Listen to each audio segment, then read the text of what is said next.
बिस्मिल्लाहिर्रहमानिर्रहीम। Student, structure of glucose को समझने के लिए सबसे पहले हमें हेमीसिटल्स और हेमीकीटल्स का पता होना चाहिए। What is mean by the hemiacetals? जब अल्डिहाइड आके अल्कोहल के साथ रिएक्शन करे तो उसके रिजल्ट में जो कंपाउंड बनते हैं उसको हम कहते हैं हेमीसिटल्स, और जब कीटोन आके अल्कोहल के साथ रिएक्शन कर देते हैं तो इसके रिजल्ट में जो कंपाउंड बनता है उसको हम कहते हैं हेमीकीटल्स। अब हेमीसिटल्स और हेमीकीटल्स ये ग्लूकोज में या मोनोसेकेराइड में किस तरह बनते हैं?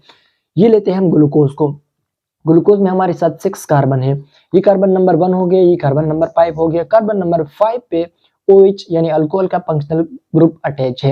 ये OH आके कार्बन नंबर 1 के साथ रिएक्शन कर देता है और इसके रिजल्ट में दो तरह के हेमीएसिटल्स बनते हैं, अल्फा वाला हेमीएसिटल्स और बीटा वाला हेमीएसिटल्स। अल्फा के OH यहाँ पे राइट साइड पे और जो बीटा वाला है उसका OH लेफ्ट साइड पे। इससे आप याद रखें।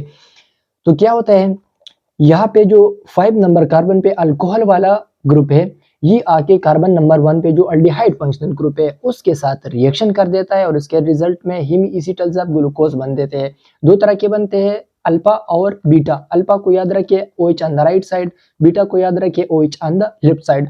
अब इस ग्लूकोज के हेमीएसिटल्स को हम दो तरीकों से रिप्रेजेंट कर सकते हैं। एक है फिशर फार्मूला और दूसरा है हमारे साथ Haworth projection formula. What is mean by the Fischer formula? Fischer फार्मूले का क्या मतलब है और इसके जरिए से हम ग्लूकोज को किस तरह रिप्रेजेंट कर देते हैं? तो फिशर फार्मूला में हम ग्लूकोज को या मोनोसेकेराइड का जो चेन होता है वो वर्टिकल हम लेते हैं। मोनोसेकेराइड का जो चेन हम ड्रा कर देते हैं वो किस फॉर्म में ड्रा कर देते हैं? एक वर्टिकल लाइन के शक्ल में ड्रा कर देते हैं। ये हो गए कार्बन कार्बन कार्बन। अगर कार्बन को हम देखें ये कौन से फॉर्म में है? वर्टिकल लाइन के शक्ल में है। अब इसमें जो कार्बन और कार्बन का बॉन्ड होता है इसको हम रिप्रेजेंट कर देते हैं वर्टिकल वर्टिकल लाइन से। कार्बन कार्बन बॉन्ड को हम फिशर फार्मूला में रिप्रेजेंट कर देते हैं वर्टिकल लाइन से, और इसी तरह जो राइट और लेफ्ट वाले बॉन्ड्स होते हैं उसको हम रिप्रेजेंट कर देते हैं हॉरिजॉन्टल लाइन से। कार्बन कार्बन बॉन्ड को हम रिप्रेजेंट कर देते हैं वर्टिकल लाइन से, और जो राइट और लेफ्ट वाले बॉन्ड्स होते हैं उसको हम रिप्रेजेंट कर देते हैं यानी H और OH वाले हॉरिजॉन्टल लाइन से।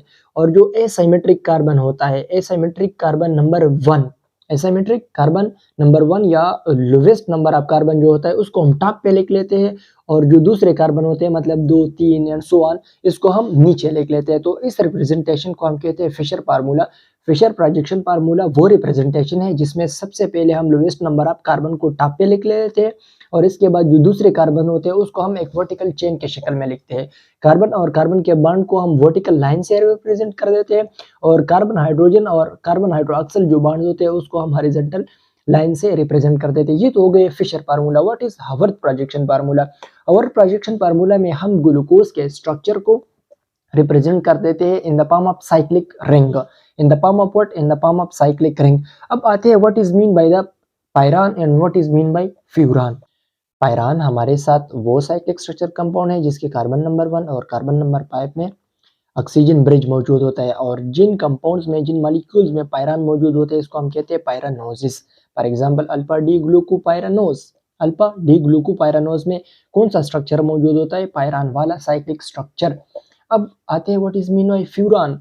फ्यूरान हमारे साथ वो साइक्लिक स्ट्रक्चर होता है जिसके कार्बन नंबर 1 और कार्बन नंबर 4 के दरमियान ऑक्सीजन ब्रिज होता है। कार्बन नंबर 1 और कार्बन नंबर 4 के दरमियान कौन सा ब्रिज होता है? ऑक्सीजन का ब्रिज। ऐसे साइक्लिक स्ट्रक्चर वाले कंपाउंड को हम कहते हैं फ्यूरान।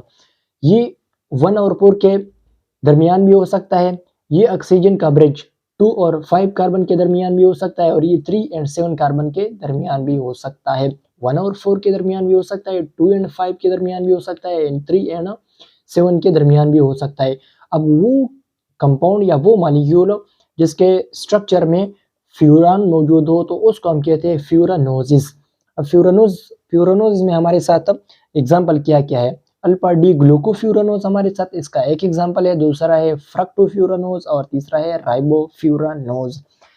स्ट्रक्चर ऑफ ग्लूकोज को समझने के लिए सबसे पहले हमें हेमीसिटल और हेमीकीटल का पता होना चाहिए। हेमीसिटल्स जब अल्डिहाइड अल्कोहल के साथ रिएक्शन करे तो इसको हम कहते हैं हेमीसिटल। जब कीटोन आके अल्कोहल के साथ रिएक्शन करे तो इसको हम कहते हैं हेमीकीटल्स। दो हमने पढ़ा फिशर फार्मूला और Haworth projection formula. Fischer formula में हम ग्लूकोज को रिप्रेजेंट कर देते हैं in the form of vertical लाइनों। पहले क्या करते हैं, जो लोवेस्ट नंबर ऑफ कार्बन होता है उसको हम लिखते हैं टॉप पे, और जो unbold increasing number of carbon होते हैं उसको हम नीचे लिख लेते हैं।